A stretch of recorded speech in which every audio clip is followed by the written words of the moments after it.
What is up, everybody? Welcome back to another edition of the Big Five Pod, episode number 110. I'm, of course, your co-host, Kyle Morello. Next to me, co-host Jake Copestick. Cope, if we seem a little down right now, it's because we just watched the end of the Villanova game here on Tuesday night, where they blew a 14-point lead to UConn at the XL Center. So we're going to have a lot to talk about, but first and foremost, how are you? I'm good. I'm good, Kyle. Besides what we're going to get into, this is probably going to be a somber episode It's gonna be a for somber the most episode. part. I mean, Yeah. before we got on, you hit me with the Big Five is one for their last nine or two for I their think last I think nine it's if games. you include Wednesday, I think it's two for their last 11. And we had a Big Two Five for the last game, so 13. At two and 11. Two somebody and had to 11. win Wednesday when LaSalle and St. Joe's played. I know we talked about that last week, Yeah. but in Spaces Sunday night with Aaron and Riley. I had mentioned when we started, and Aaron was like, Cope, how are you tonight? I said, it's crazy to think that opening night, the Big Five went 6-0. And here we are on, the footsteps of March, and we have an 0-6 weekend where, like, the latter half of last week was rough. It was a Big Five game where somebody had to win. So teams are some of these teams are hitting their worst strides of the season and are in their biggest slumps of the season right now, which is hard at this time, but like it is what it is. It's bound to happen to just about everybody. Not everybody can do what Connecticut did and lose two games all of last year, both of which came on the road in tough environments. Like these things are going to happen. It just seems like for every Big Five team, they're kind of happening at the same time. So you ever seen that meme, Kyle, of the guy posting on Facebook just with like a straight face, like a mean mug face, and one of the comments is a Nothing to smile would smile be about. nice. And he said, "There's nothing to smile about in my life." That's kind of where we're at right now with the Big Five. Um, a rough and look, these things happen, but nonetheless, Kyle, in a bottom line business that's all about wins and losses, hard to find any silver linings. We're gonna try, but hard to in the last week. It's a rough last week for the Philly schools. We are gonna try. We're gonna try to not be all negative in this episode. We don't like being negative. We're not negative people.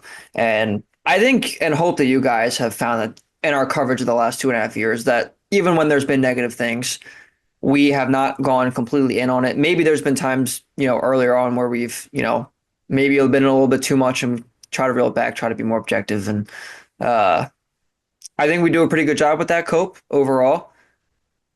This might not be the best episode for that.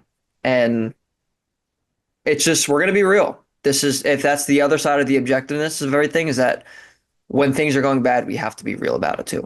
So we're going to do that. Cope, first we're going to go quick hitters though. You do have something I know you want to mention. Exciting things coming this weekend at the Palestra. So why don't you get into it? Grab that ball, quick hitters. Why don't we get into it? Oh, you don't have the ball on you, do you? It's off camera. It's a rough week, man. That's brutal. It's a, Okay. it's a rough week. I don't have anything to supplement it, unfortunately. We're gonna pretend I have a ball in my hand. It's all What right. a disaster this has been. Um, we only have one, which is good. It'll be quick. You're not gonna realize the ball's not here. The Catholic League Championships this weekend. So I will be taking a break from college basketball, not the whole day because we'll be doing spaces at night, but they recently switched up the game time, so it's not going to be on like a Monday night or whenever it was during the week. The semifinals are going on tomorrow of the day this recording comes out. Aaron Bracey, I saw on Twitter, he will be there. I will be enjoying the finer things and going to 13th place in the Big Ten, excuse me, in the A10, LaSalle hosting the number 14 ranked team in the A10 Richmond at John Glazer Arena. I will be there tomorrow with live coverage of that. But nonetheless, Catholic Championships on Sunday. Women's game has been awesome the last 2 years that we've been there. Last year almost went to triple overtime. The year before, I believe It was was it LC Lansdale hit that Catholic? deep winner. Oh man, everybody was like, Yeah. hold the ball because there's that dumb rule in high school where they don't have a shot clock. And whoever it was for Lansdale Catholic absolutely drained like an NBA It was range three deep. pointer. It was It was deep. really deep. It was deep. So the women's game has been incredible the last 2 years. Believe it's going to tip off at noon at the Palestra. So nice change of pace to have it Sunday during the day. It's going to be packed anyway. You're not hurting for people to attend, but matchups tomorrow. Roman Catholic is going to be playing Devon Prep, and then St. Joe's Prep playing Father Judge at 8 o'clock. So you have two games tomorrow. Winner of those two games will meet up on Sunday, and then we'll have the women's game kicking it off at noon. But it is it is a spectacle. That is a sporting spectacle that everybody in Philadelphia surely understands if you're into the sports and the basketball scene. But I will say this, Kyle, because I've only been going the last 2 years. I will not miss it again. I will be there every single time. I've been the last 2 or 3 years. I will be I've been there. the I last two, so I don't know if you were before me at all, I but will drop what I'm doing to be there. You don't have to twist my arm to go to the Palestra anyway, but when you can go, you're guaranteed to see the corners full. The student sections are awesome. The place is deafening. The PA, honestly, respect to whoever does public address there, but it's useless. You can't hear it. No, it's so loud in there that you can't hear the public address at all. But what a great atmosphere. The games have been amazing the last 2 years, something that you absolutely have to get to. If you're a basketball fan, if you're from this area and you understand the basketball and the sports scene here, it is a must attend. I can't stress it enough. I will hopefully be there Sunday. I know Aaron said he'll be there tomorrow doing coverage of it. But whether it's for the semis or, of course, the championship, need to get to the Catholic League semifinals and the championship. It is absolutely electric. So looking forward to being there Sunday. And if there's one, even though it's close to March, that's a day that I have saved that I'm going to step away from maybe covering a college game so I can attend the Catholic League championships because that is must see TV. it is. That's It all we got, is. Kyle. Unfortunately, I won't be there. I will be celebrating my grandfather's 91st birthday. So shout out to Pop Up, turning 91 on actually a week from this recording. So we're celebrating that. Not mad at that. Hold on, I have one more quick hitter if you don't mind, please. Okay. I'm going to zoom out on my picture here. Shout out to the Union. Shout out Union to the started this Union. Saturday. Let's Let's go. go. Duke, Let's go. maybe they can Dupe, provide some yes. wins for us. But yeah, shout out to the Union, Kyle. You're going to be back in swing. Um, you just signed up, saw a big signing today as well. Exciting. So Yes, Bruno, let's we're go excited. Union. I made sure I put this on for you today to show some love. I appreciate it. I actually just took off the one I wore to work today because I just been wearing it all day. And listen, I support the Union on this all the time because I'm usually coming home from work and recording this either after college games or straight home from work. Obviously, I have the scarf up there. But yes, Saturday in Orlando, 7:30 p.m. If you want to listen on the radio, I will be producing with Dave Leno, Shannon Williams, the Radio Boys back in action down in Orlando. Which, fun fact, that was the first road trip, plane trip that I was on with them, with the team in June of 23. So we're excited to be back. Yeah, it's fun. If you have not been to a soccer game, come down to Subaru Park. It's an electric atmosphere. It's a lot of fun. I know you've been there, so you'll have to come back too. Also, another quick hitter: the Zion National Park poster fell off my wall while I was away Oh, this shit. weekend. So it is a shame. So it's currently the frame's a little cracked into my right over there. Probably a good thing I wasn't home because it could have hit me in the head. Kind of the problem with hanging something above where you sleep, but had a fear it was going to happen at some point. I'm glad I wasn't home for it, but we'll have to find a way to get that back up somewhere in the room. And Anyway, listen, make sure you listen on the radio. Dave Leno is must listen radio and he's must see TV. Him and Phil Martelli did had a great broadcast on oh Sunday. yeah, oh yeah. Dave's great. Dave is one of my favorite people, one of the nicest human beings you'll ever meet. So if you see him at a college game, go say hi. If you see him at a Union game, come say hi. Come say hi to me too, obviously, but come say hi to Dave and either Shannon or Sebastian Latu, depending on where we're at. All right, Cope. Let's we can't put this off too much longer. Let's talk about what has been happening in the Big Five. Obviously, we love talking about the Big Five. Otherwise, we wouldn't have this podcast. With that comes a lot of positive, which we've had a lot of. There's also some negatives, and this past week and a half ish has been maybe the most negative stretch collectively that we've seen in the 2.5 years or so that we've been doing this podcast. So we're gonna, like Cope said, this is gonna be a somber episode, but it's a necessary one. Things need to be talked about, opinions need to be had, things need to be discussed. So Cope, let's get right into it. First, we can start off with Nova because they're fresh on our minds, and we can get to the rest of things. I want to, we'll get to all the teams, but this is fresh, and uh, obviously when you blow a 14-point lead on the road in conference play to, I know that they're the reigning national champs, they're not quite as good this year, but a team that's people are projecting as an 8 or 9 seed right now. It's not like they're world beaters. Uh, they looked great for the first 30 minutes of the game. Their defensive intensity was awesome. I thought they were scoring well too. I mean, it was different people scoring in different spurts. You had Longino and Dixon in the first half. You had Mulga in the second half, kind of carrying the load a little bit. Perkins contributed as well, but it's time and time again with this Villanova team. You don't know what version you're getting. And we say this with St. Joe's a lot too, and we'll get to them. Um, but this is what it is. And they mentioned this at the end of the broadcast as well. You had them start 3-4, then they won 8 of 9, including beating a ranked team in Cincinnati. They're not ranked anymore, obviously, but it was a good win at the time. Uh, then they lose three straight. They win a few in a row. Now they're blowing a lead at the XL Center. They lost a couple close games at home to Georgetown and Xavier, uh, games that they should and could have won. Was it Providence at home? Am I messing up right now? I No, it don't. was it was they lost to Xavier was close on the road. Xavier's close on the Georgetown road. was That's the what it one they was. blew at home. I was there on MLK Day. Yeah, Creighton, they had a shot to win at the end. that's another one that I Yeah. didn't even.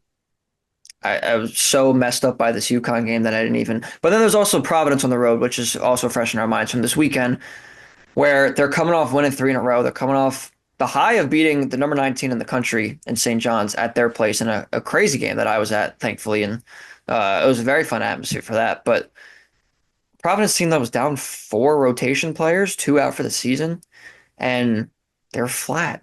They were absolutely flat. I know we always talk about it. I know it's tough to win on the road in conference. I know, especially at Providence. That's notoriously a hard place to play. One of the hardest in the Big East, maybe even the country, just on intimate road atmospheres. Like that's up there at the Dunk. And they just came out flat though. This is not Providence of old. Uh, this team is, while they've been very banged up, and I understand that, they're not as good anyway, I don't think. There's no reason for this. There's no reason for this. And then, of course, the game on Tuesday night of the night of this recording as well. So, Cope, I don't even know if it's fair to ask like what's going wrong because I think there's probably a few things you can put your finger on, but the underlying theme for this season and what's been going on, especially, from the middle to end of January on to now. I know they had the 3 game win streak and they had the nice win over St. John's, and that was nice. But if you look at that in the context now of what's happened around it, it looks a lot weaker. What's the theme of what's been going on with this Villanova team lately? You brought it up, and it's inconsistency. And they play really well at home when they get UConn, when they get St. John's, and they're able to close it out late. I want to touch on this Providence game before we get to the UConn game that we can discuss that just ended not even an hour ago. And you mentioned it, you were at the game Wednesday. They take down St. John's. St. John's decided to gun threes. It didn't work for them.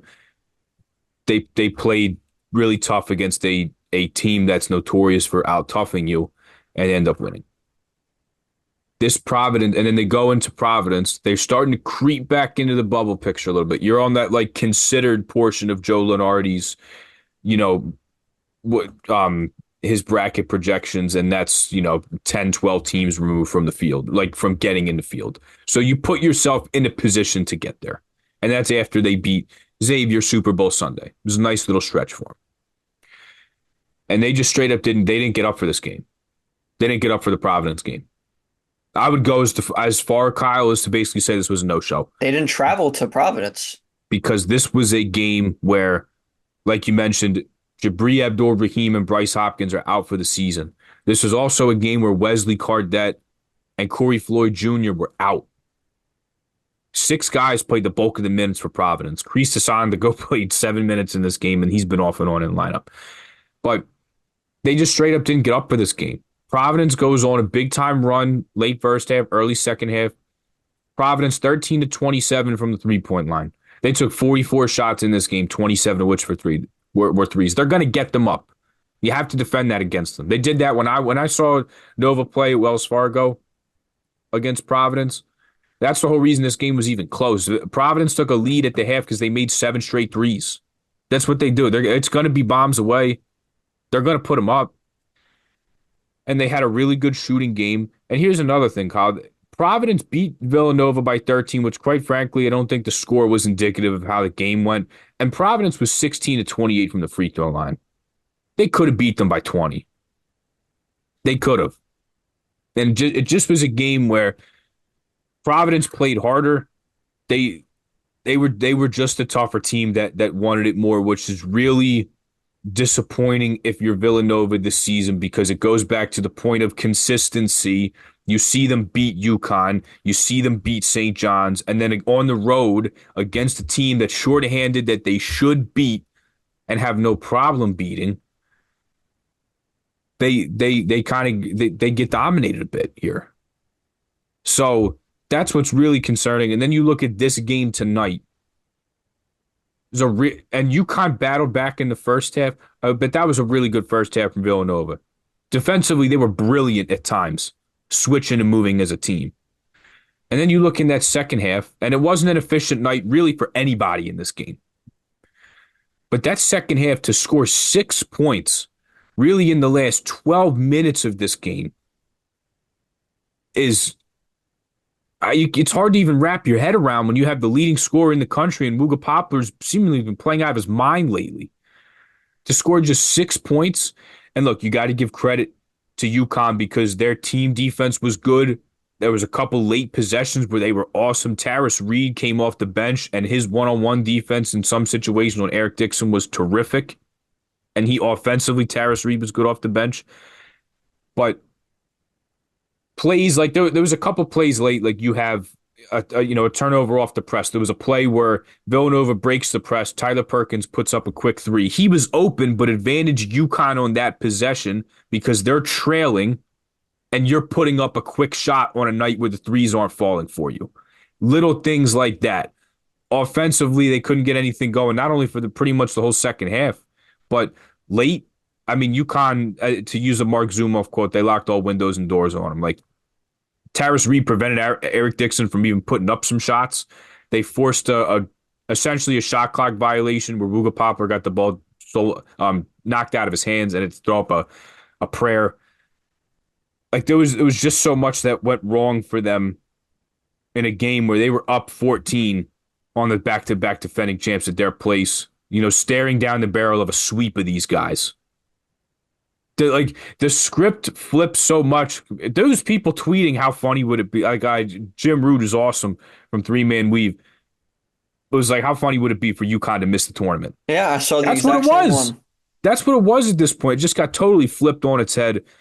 Um, Offensively, it was a struggle all night for just about everybody, but I'll give you who the difference was in this game, Kyle. You think about when Villanova beat UConn at the Finn, you know who they didn't have, who they had in this game? Liam That was McNeely. Liam McNeely. Not many guys were efficient tonight. Taris Reed was, and Liam McNeely sure was. So a gutsy win for UConn that needed it, that kind of flipped their season around. But for Villanova, it's that consistency. How many times have they put together a full 40 minutes?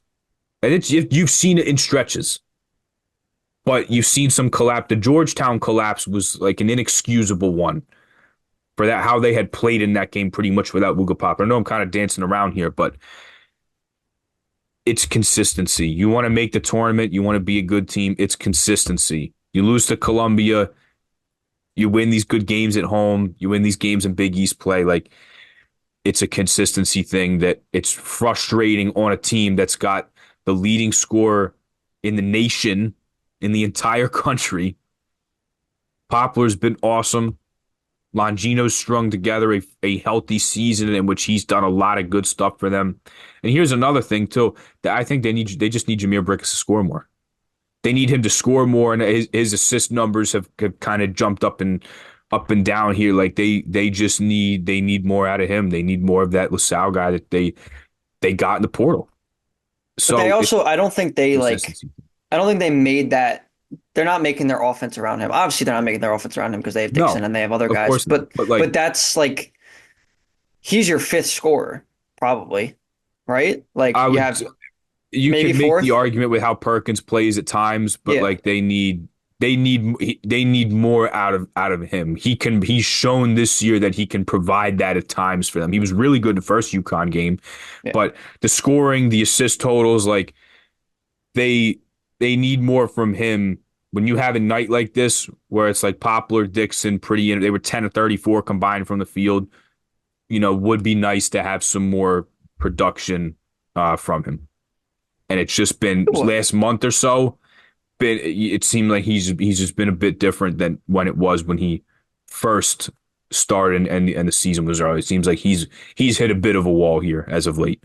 That's a fair analysis. I don't disagree with the premise because obviously there's something missing, but I look at it more on the defensive end because I still think they can score with anybody. Villanova. There are times when they're less efficient. Like I mean, and I'm looking at Ken Palm right now. Like they only put up 59 points against DePaul. Yeah, you're gonna want to do more than that. And I know it's away too, but yeah, you're gonna want. Now they only let up 49, so that was great, but like you're you're gonna want to do better than that. There's just you're gonna want to do better than putting up 62 points against Creighton at home. These are yes, I can agree with that point, but I I really hate to say it, and I'm gonna say it, but that's coaching. All of this is coaching, and I don't want people to lose their jobs. I don't like seeing people lose their jobs. It's not fun. But if we're gonna face facts and we're gonna be objective here, Cope, that is coaching. It's coaching to have Jameer Brickus maybe I don't know if it's losing his confidence. I don't know if it's him getting lost in the offense. I don't know if it's the offense looking over his scoring. I don't know what the game plans are. We're not in the huddles. Can't speculate on that. But maybe that's a factor. It's also toughness at the end of games. It's figuring out how to break presses because St. John's, although they won that game, when St. John's started putting the pressure on, the lead got tight. And they ended up losing the lead. And they got it back, of course, and they won the game. But it's things like that. And it's the Providence game coming out flat after a 3 game win streak and a high win at home. Best win of the season, you could argue, at home. And they came out flat against a team that they are better than. They're flat out better than.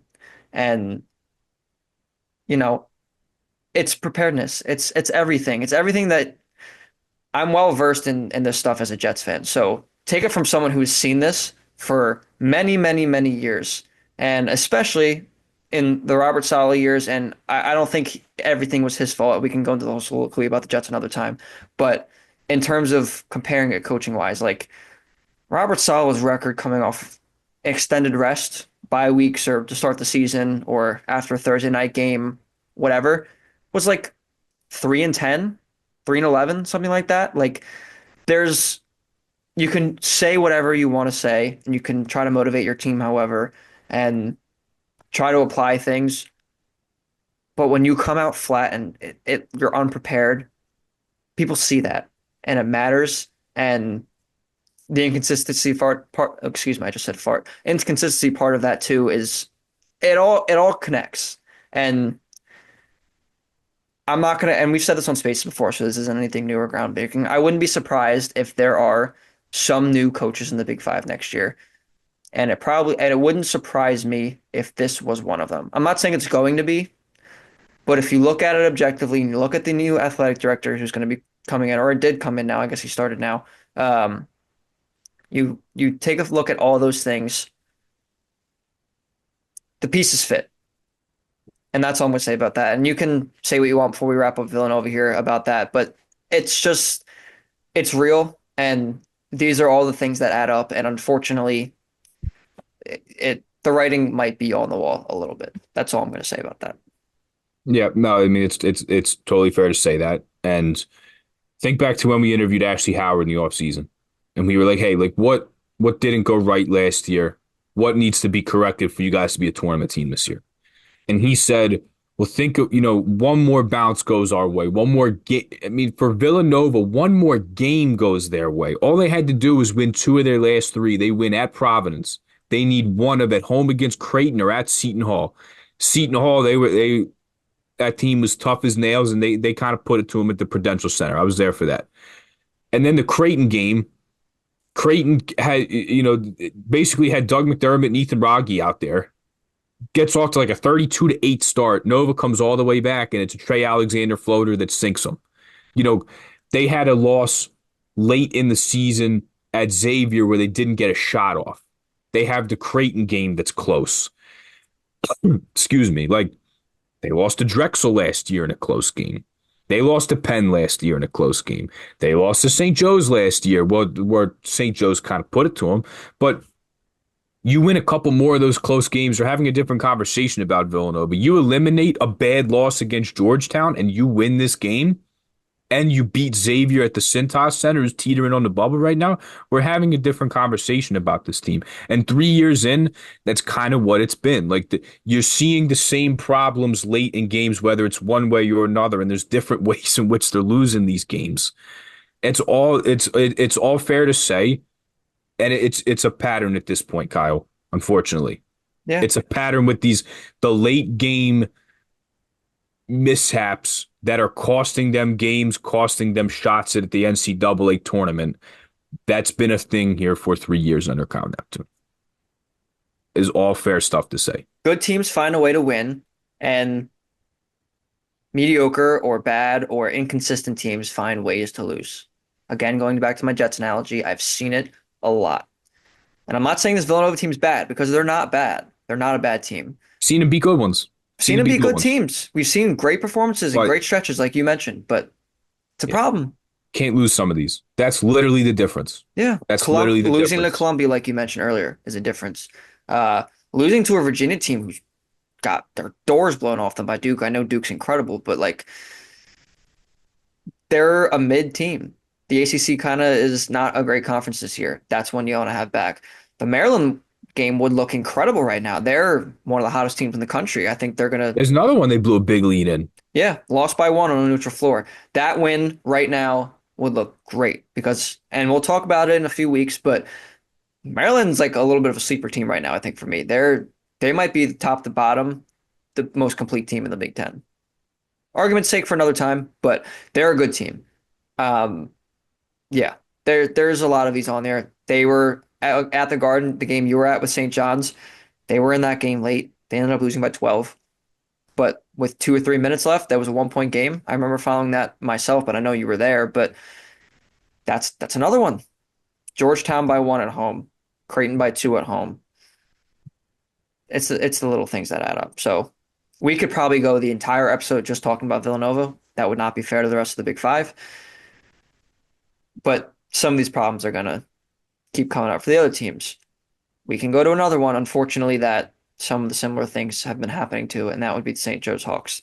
Another team where inconsistency has plagued them, at least the last couple of years, but especially this year. The George Mason game, I was watching it on the train on the way to New York. I was going to New York to visit a family, but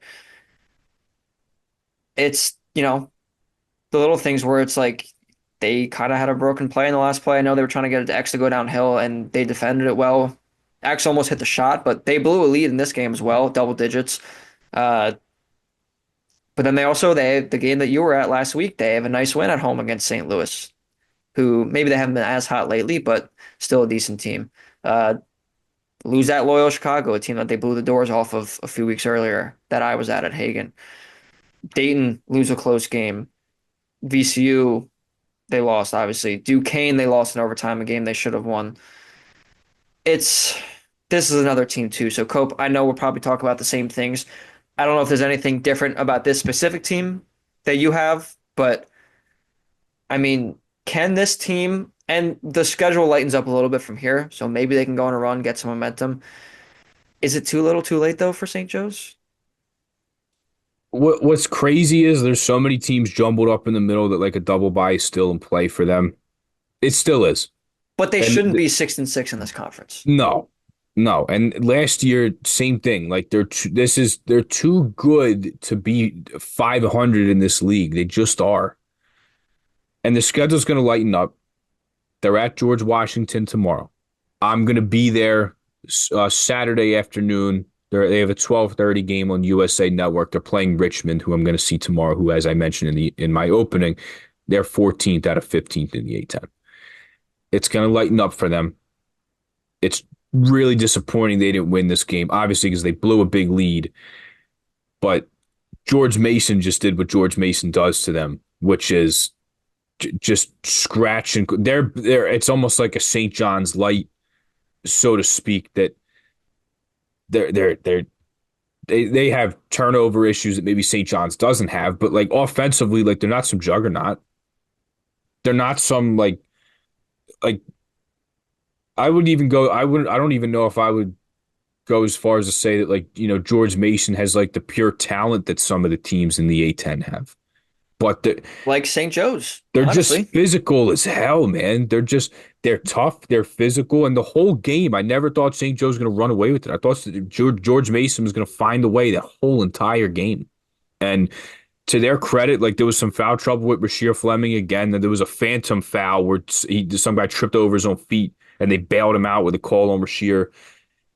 But it was a good first half. I mean, the 3-point shot, like obviously it pisses everybody off when it's not going in, but man, like you can really bludgeon a team when they're falling at the rate that St. Joe's can hit them. But credit Mason, that's why they are what they are. That's why they won 11 straight games. That's why they're first place in the Atlantic 10.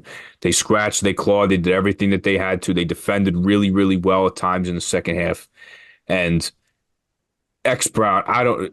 Not that this is a knock on him at all. I was like stunned that that shot didn't fall. Yeah, He had a really a good really look good at it. look. And you could see how upset he was after he had missed it because he knew that he kind of missed a bunny and like he just kind of dribbled around on that inbounds play. I wasn't sure like obviously they wanted him going to the basket. He took it back out and he drove back and he had a great look at it. All things considered on that play, He got the look that they were great look hoping at for. it. It just didn't happen the way they thought it was. Great look at it in the shot. The shot just didn't fall. So unfortunate because they get off to a fast start and you just knew that that wasn't going to be it for Mason. They weren't going to lay down. And they pulled it out. Jalen Haynes has been terrific. He was awesome in this game at 22 points. And with the foul trouble that St. Joe's was in, it felt like Fleming, like on a couple plays, was laying off him because he knew he was in foul trouble, which is a shame that has to be that way. Like that's a unfortunate part of the foul trouble that Rasheer Fleming's found himself in is that he can't utilize his great tools defensively when he's in that predicament. But unfortunate because I keep saying it with these guys. Like if they're gonna be the team that we think they can be, you have to pick off a team like this on the road. They had a golden opportunity to do it where they had a 16-point lead. And it fell through their fingers, and you can pin that on St. Joe's, but you also you have to tip your cap to how well Mason played. Um, and St. Joe's like they're projected to win out on Ken Palm. It's a schedule that's favorable to them. The problem is like based on what we've seen in the Lang tenure and this year, like he's never finished above 500. Like, are we trusting them to do that when it's set up perfectly for them to get hot, get a double bye, and go into the tournament on a nice streak? Is the problem like the thing is, do we trust them to do that? Because the schedule's favorable and they should win. They should win out. Will it happen? We'll see. They've had problems on the road. I think the GW game somehow ends up being closer than Yeah. and we all think, although that's a game that I Ken think Palm has it right now at 71-70, St. Joe's. that's probably what it's going to be. A guy like me who's already thinning on the back of his head, tomorrow night's not going to help. Um, A little yeah, self-deprecation's not that bad. no, it's fine. We do it all the time. Like if they end up 12-6 in the conference, we probably look at this differently, obviously. And you can make the argument that yeah, like this middle part of conference play it's been a problem. They've had a tough stretch. I mean, they played I mean obviously they started at St. Louis, but VCU, they played Dayton, they played at Loyola Chicago, St. Louis again, which they won. George Mason, obviously. So yeah, they've had some games in there. You have to play who's on your schedule. Saying is true for all sports. This one at George Washington won't be easy. Home against Bonnies won't be easy, though I think it's a game they should win. Rhode Island has been as good lately, so that's another one they should win at home. And then they wrap up at LaSalle. They also have Fordham and Richmond in there, like you mentioned too. Listen, like they very well can still finish this conference 12-6. Probably that gets them a top four bye. which is great, and it would be the best record in the Billy Lang era, 100%. But as of right now, because we cannot predict the future, as of right now, it's underwhelming. It's underwhelming with the talent that this team has. Another year of expectations because last year there were expectations as well. And although they ended up making the A10 semis, they had to kind of fight and claw their way to get in. They were the 8 seed. They played the 1 seed and won. And, they got far enough to where they salvaged some of that. But can they do it again? Do we trust them, like you said, to do it again? I don't know. As of right now, I don't know. Maybe when they get into conference play, sure, they can win a couple games and we'll see what happens there. They certainly have the talent and the roster and the scoring prowess to do that. Can they physically actually do it? Is the question. And it's the age-old question. I don't know. But it's another team that's just so inconsistent. We don't know what we're going to get from them. We will see, though. Cope, let's go to one more team that had been winning, not so much lately, and then we'll kind of group the other three together and nitpick a little bit what we can from there. Not nitpick because that has a negative connotation, but we'll group them together because LaSalle, Penn, Drexel were not projected to finish at the top of their conferences, and they are certainly not going to do so. And we'll talk about them. Right now, obviously, the one team I have not mentioned that we've not talked about is Temple. So we're going to go to Temple now, who've lost four straight. And before this stretch, if we talk about, a week or two before the Super Bowl, turn of February, we said, hey, this is the most consistent team in the Big Five. This team is climbing up. They've been great. That has not been the case lately. Obviously, the two overtime loss to South Florida was a tough one. Played Memphis tough at Memphis, which historically they've not been great at, but played them tough, lost by 8 there, lost by 6 to Tulsa at home, lost by 2 to FAU at home. These have all been close games. It's not like Temple's not competing. It's not like they've been, really good one game, really bad another game. This team has still been consistent. They just haven't been able to pull it out lately. And like you said, teams go through these lulls, these things happen. So, Cope, is it more of that where it's just tough stretch of the season where finally caught up in a little bit? They finally lost a couple home games. They've been playing some tough teams. Although Tulsa, they should have won that game. I think that's a little bit of a disappointing loss. But for the other ones too, like, is it more of these things happen, or is it a sign that they're also following the path of maybe some of the other teams in the Big Five? I I don't know if I want to say that and group all the Big Five teams together, but they haven't had Mashburn for a chunk of these games, which Yeah. is Which is a important. massive, It's massive important blow. context, yes. Yes, I mean he's far and away the most important player on the team, and I mean it's not even close. Like a 41% three-point shooter, the second leading scorer in the country, like to not have him, who by the way is also a very much seasoned vet and a fifth, 6 year guy. It's massive to not have him, Yeah. and the fact that they played Memphis tough. And look, Memphis owed Temple one with the way Temple manhandled in the first game, but to push South Florida to two OTs without him, they bring him back for the Tulsa game, which he was out there, but he was inefficient, and then he didn't play against FAU. Seems like it's on a game by game basis. I probably won't find out his status. We'll probably find it out like right before the game when they make an announcement, like literally maybe a half hour or so before the game. But not having him out there obviously is massive. You don't need me to tell you that. But the Florida Atlantic game, Kyle, they're up in the second half. Steve Settle's been playing really, really well. Some of his best Temple games, like this is probably his best stretch in a Temple uniform, has been this last 5, 6 games. He was really good, but they blew a 10-point lead. And late in this game, there's a turnover by Elijah Gray. There's a turnover by Quante Berry. It was just the finish and the close here that just wasn't good. They did a lot of good stuff in this game against an FAU team that's challenging for a double bye. That is. Would have been a really nice opponent to get a home win over. But they just didn't close. And look, they only had 7 turnovers. They just had a couple that came at a really bad time, and their offense went cold at a really bad time. It's a shame that it happened that way, but they didn't close this one out against the team that they I thought they should have. And then the Tulsa game for me is just one that they straight up blew. They're better Yeah. than that team. That team had come in on a skid.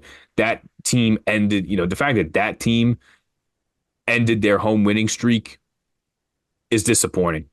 That's Kyle. That Tulsa comes into that game at 268 or 283 in Ken Pop. You have to win that game. You have to win that game. And look, Mashburn was 6 of 20 in this game.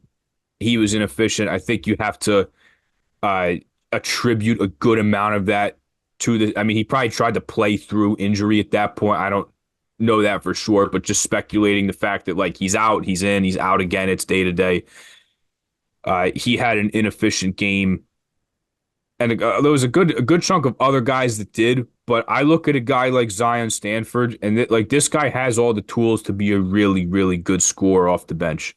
And he had some consistent double digit games. He only has 3 points in 12 minutes in this one. He's really important to this team, and they can win games and win big ones when he's playing really well.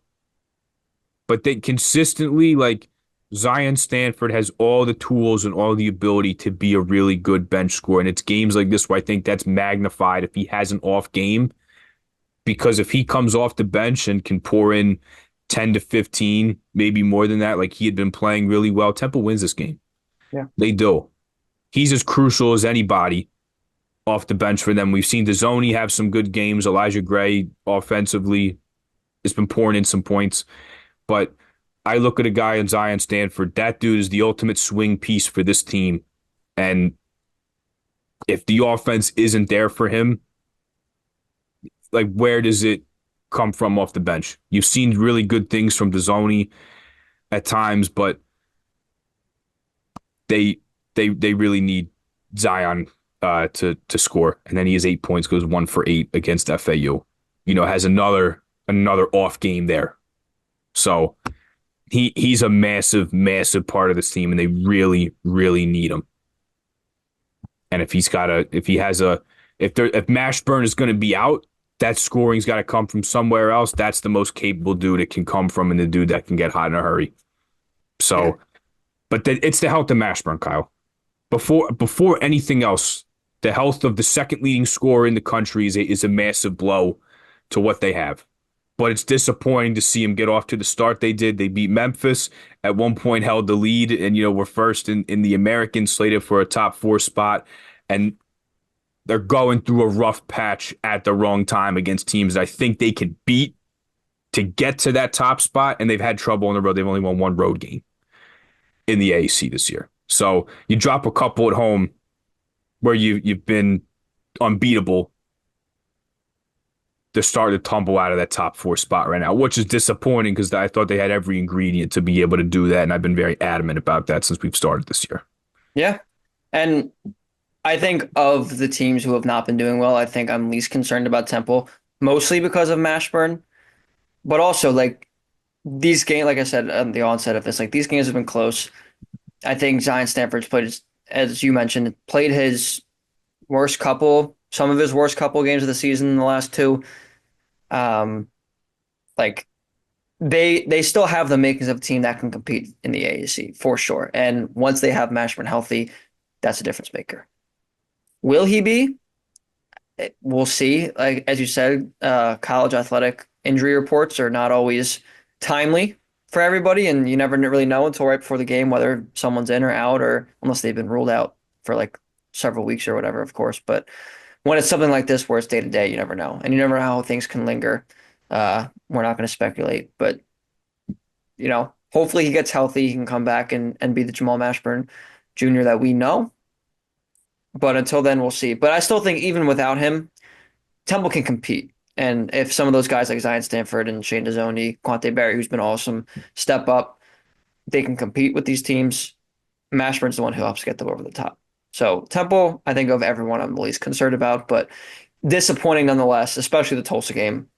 That's not a good team. They should have beaten that team even without Jamal Mashburn Jr. And he played in that game. Obviously, he wasn't good, and I think likely he was still hampered by his injury. But I think Temple will end up being okay, and we'll see what happens. Hopefully, if Mashburn can get healthy into the conference tournament.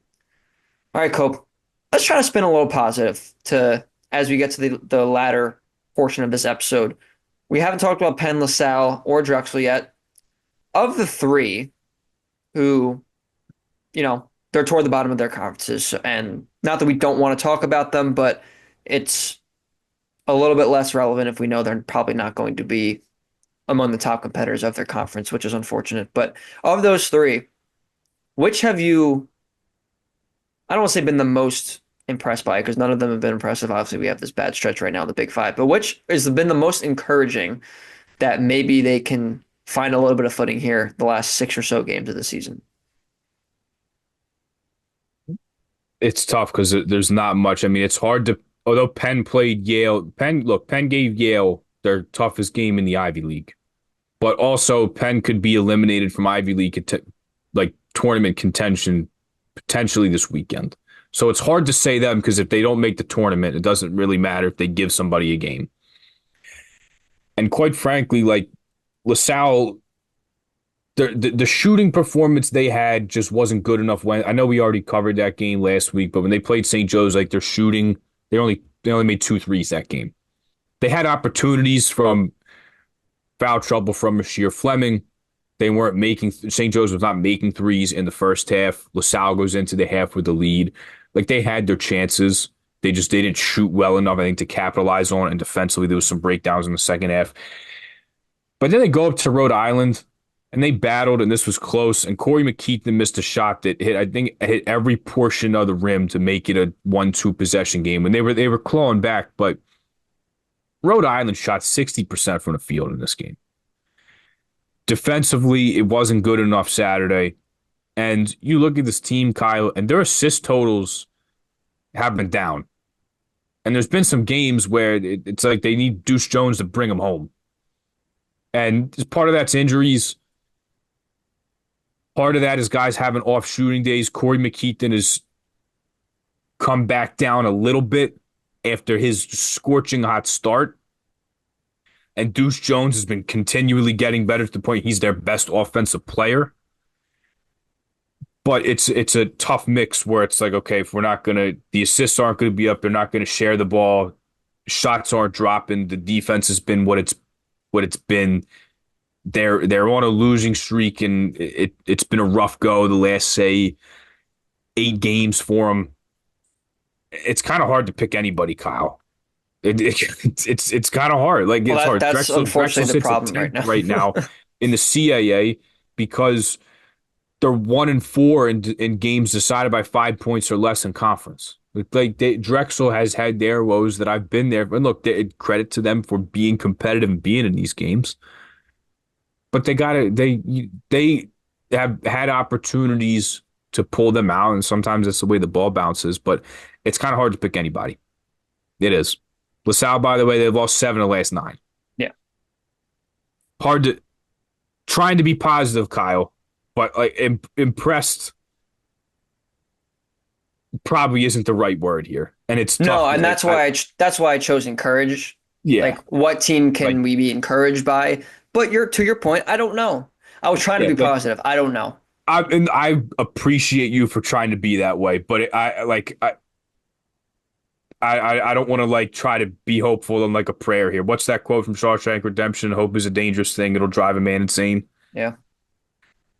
I want to be positive, Kyle, but like if we just look at results here, like LaSalle in their worst stretch of the season, Penn potentially eliminated this weekend. Drexel been losing some close games. The last 7 minutes, William and Mary runs away with it Saturday. Feel like it's a bit tough to. I'm trying. It is. It's a No, little hard. and we knew this going into this episode, this was going to be like this. I think I like maybe try to see if there's anything we can extrapolate from these teams. Considering we've just, it's been a somber one, and we've said it was going to be a somber one. But yeah, like listen, this is the bottom line about the Big Five right now is that Yeah. Well, hey, for LaSalle, they're playing a team that's below them in the standings that I really think they should beat because Richmond has struggled mightily. Injuries, losses from last year. Maybe that. yeah, How about that? I maybe think they'll that. win. I think I'm going to go see LaSalle win tomorrow. great spot. Like been on the road for 2 games, come back. I know they only played at Hagen down the street. Come back against team they should beat. Potentially there's that. Yeah. Okay. Potentially there's that. There's one. How about We'll there? take Yeah, that. we'll start with And there. we'll go Baby over the steps. schedule too. But also, how many, I don't know if it's consecutive, but how many potentially consecutive episodes in a row have you mentioned Shawshank? It's been a lot, and I'm not mad at it, Probably. but I Well, you think it's have to quite funny. understand. I don't watch movies. That's one of Yeah. them. So if there's people that like make movie references, make TV references, I'm probably like that with like Sopranos and like Breaking Bad because those are one of the only 2 TV shows that I've seen. But like if I could only tell you that I've seen like 15 or 20 movies, maybe from memory, that's a pretty iconic one. I feel like there's a lot of quotes in there. Like I don't It's a have a great lot. I movie, don't have a Cope. big library to pull from here. It's a great movie. There's nothing wrong with your Yeah. fandom of Like this is Shawshank what I Redemption. do. Like I watch like don't ask me to watch a movie until like the championship game's over. You don't have hobbies. You watch college That's basketball. what I do. I listen. I love it. We wouldn't have this podcast if we didn't love it. I also watch a lot of college basketball, but I do watch some other stuff too. But listen, I'm not mad at the Shawshank references, not at all. Um, all right, Cope. Hopefully, we can escape this prison of losing that the Big Five has been in. So, why don't we go over some games for the schedule this coming week? Obviously, this is being recorded Tuesday, so there was the UConn Villanova game, which we have gone over extensively. There's also the Richmond LaSalle game, which you've gone over a couple times on Wednesday at Glacier, 6:30 p.m., which you will be at. We also have Temple at Charlotte on Wednesday. We have St. Joe's in Washington, D.C. to take on George Washington, which should be a good game we've talked about before. Thursday, Drexel taking on Delaware in Newark at 6:30, which I will be at. A little bit more of an opposing thing for Shelby and I. Shelby, my girlfriend, went to Delaware as a Delaware alum. Normally, I'm pulling for the fighting Blue Hens, but I can't root against the Big Five. Don't tell her I said that. Um, Anyway, Friday, Penn at the Palestra taking on Dartmouth at 7. Villanova will be at the Finn taking on Marquette at the same time.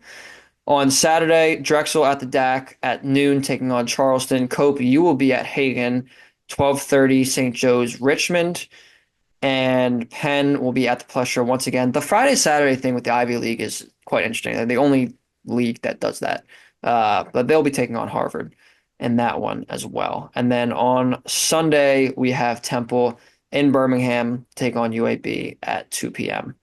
And nothing next Monday. So we should probably be recording around that time for our next episode, but nothing until then. Nothing on Monday and Tuesday next week, actually, Cope. So uh, those are all the games right now. Are there any that you have on your calendar? I know you're going to a few, so you're probably a little biased on that. But other than those, are there anything that you're looking forward to in particular this I week? I'm gonna pull from a game I'm not going to, so I'll be at LaSalle tomorrow. I'll be at Marquette Nova from Wells Fargo Center on Friday, and then I'll be at Richmond at St. Joe's Saturday. I want to highlight the Temple UAB game Should be a taking good place one. Sunday.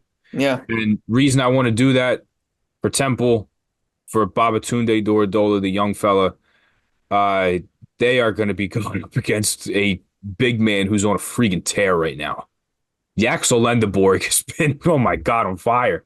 He's been great all season, but last month, some of his stat lines, you wouldn't believe. See some of them on Twitter, and they just blow your mind. He had a game, I think, with 6 blocks recently, and it's still a team that returns some guys from last year. Tony, great. I mean, how can you go wrong with that name?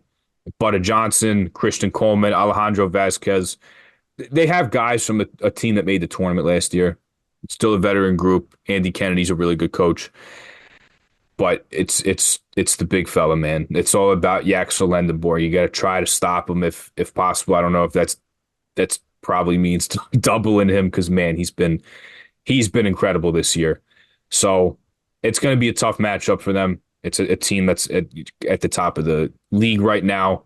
Team that you have to get through if you want to eventually work your way back to a top 4 seed and get in a double bye. I think the double bye is past the Owls at this point, but there's a team that you want to win the conference tournament, which is what it's been about all year for these guys. There's a team you're probably going to have to go through just as they did last year in the championship game. So good team again this year. They had their bumps early in the season, but as of late, been really good in conference play. Just 3 losses so far. So good team. They hit the glass. They're big. I really like Priest in the offseason. They got Bradley as a Wero. Has been at four different schools to back up Yaxel Lendeborg, but they did what hurt them against or what hurt Temple against them last year. I know it's a totally different team.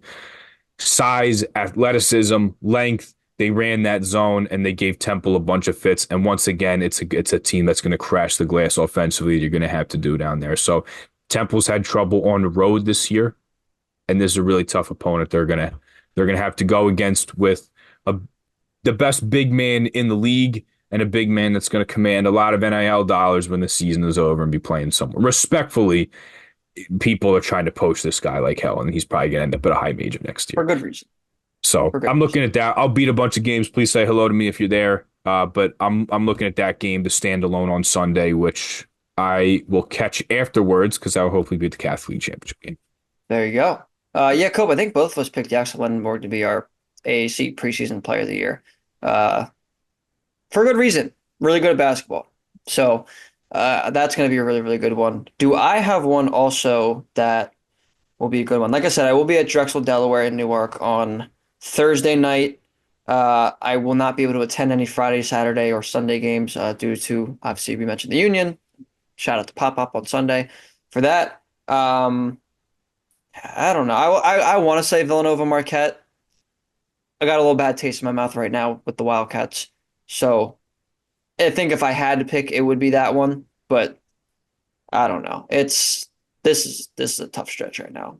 Maybe get down to the pressure and see them take on Harvard on Saturday. Uh, that could be a decent one. But other than that, I mean, Temple UAB is probably the best game on the slate, other than Villanova Marquette, which again I think can be a good game. Maybe Nova can even win, but right now a little bit of bad taste in my mouth. So uh, definitely a lot of games though this week. Hope hopefully they go a little better than the last couple. Please, for our mental health and sanities, and for anyone in the city of Philadelphia, let's get back on track. And also, just a message for the people. There, unfortunately, will be these bad times. It makes the good times that much better. So let's breathe. We're gonna get through this. Cope, we're gonna get through this. Inhale, exhale through your nose, out your mouth. There's not a lot of time left in the season, but there's a little bit. So maybe this is the stretch that these teams need to get hot, especially the ones who were projected and were toward the top of their conferences that we talked about for probably the bulk of the show. They can get going here, get into conference play hot, and cope. We are, at the time of this recording, 11 days away from March. You never know what can happen in March. You never know. Plus, also, it's going to be March, and it's the best month. So, anyway, just a message. Hopefully, we can all get through this. Hopefully, this helped you all. It helped me get stuff off my chest, Cope. I don't know if you feel better at all. I feel a little bit better right now. I A little bit. Yeah, yes and no. We don't want to I'm have to glad I do this, ranted. but we have to be fair. Of We have course. to call it like we see it, as I think we do. Like you said, a pretty good job of. Yeah. So, with that being said, that's it from me. I'm ready to set up two screens in a minute here. UCLA, Minnesota. I've been really big on UCLA this year. Have them. I started paying for Peacock, which is pretty unlike me, but I did it. Wow. Gonna have UCLA, Minnesota one screen. My San Diego State Aztecs against Fresno State, who's not been very good this year, on another. Made sure I drank a Celsius when I got off the turnpike today. I am all set for a nice evening of college hoops. Yeah, you're gonna be up for a little bit. You're gonna be up for a little It's bit. quite all right. Coffee's a I'm gonna big thing. I'll get off here. I'll probably throw on the YouTube TV quad box because that, first of all, is a blessing. Thankfully, they resolved their issues with Paramount to keep CBS on there through March Madness, which obviously first and foremost, but then also the Masters. I've been getting a lot more into golf the last year or two, so we love the Masters. So thankfully, they kept it through there. Um, and yeah, I'm gonna edit this podcast, Cope, and we're gonna bring it to the people. Like I said, try to be fair. It's not all sunshines and rainbows out here, but we do the best we can. So, Cope, thank you as always for your insight and everything you do. And keep plugging away at these games. You're going to reach 40 here pretty soon, which is wild. And you're going to hit your over. What was it? 35, 38 and a half, 35 and a half, or somewhere in I, that range. I didn't count last year, so I didn't really know. Like, I didn't really have a baseline. I was gonna say 40, and I was like, I'm gonna bump. I'll say 35 and a half. Okay. It was 35 and a half. Yeah. Unless I'm sick or something happens, Saturday when I'm at St. Joe's will be 36. There you go. There you go. Proud of you. Hit Hell the yeah. over before March. Beautiful. Hell yeah. Beautiful. But yeah. And thank you guys, of course, always for tuning in. Even in dark times, we still appreciate you guys tuning in and hearing what we have to say. It definitely does not go unnoticed. So thank you all for that. And make sure you keep tuning in if you'd like. Of course, on YouTube, on our social medias, Twitter and Instagram at Big Five Pod, and of course on our audio only versions, Apple Podcasts and Spotify. And with that being said, hopefully we'll bring you more wins next week. But until then, we'll see you later.